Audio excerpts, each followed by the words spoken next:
کوہلو میں سیلاب متاثرین کو ریلیف فراہم کرنے کے لیے بلوچستان پولیس نے انجمن تاجران کے ساتھ مل کر امدادی کیمپس کا انعقاد کیا،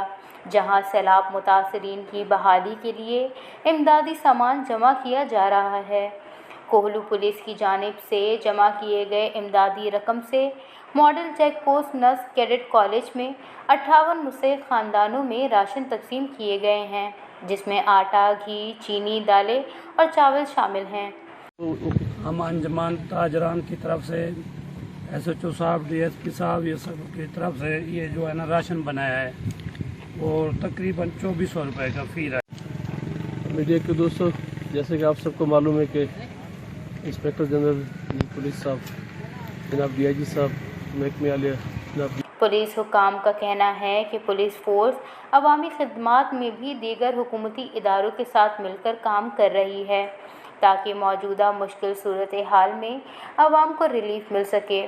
انہوں نے کہا کہ پولیس کی جانب سے امدادی کیمپس لگانے کا مقصد سیلاب متاثرین کی مدد کے لیے امدادی سامان اکٹھا کر کے متاثرہ علاقوں میں صاف و شفاف طریقے سے تقسیم کرنا ہے،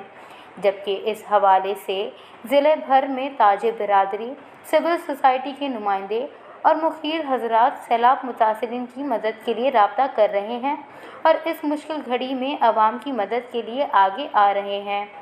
بلوچستان پولیس بھی اس نیک مقصد کے لیے کسی سے پیچھے نہیں رہے گی۔ انہوں نے کہا کہ سیلابی صورتحال میں پولیس کی جانب سے عوام کو ریسکیو کرنا اور انہیں محفوظ مقامات پر فوری منتقل کرنا ایک مثالی اقدام ہے۔ وش نیوز، کوہلو۔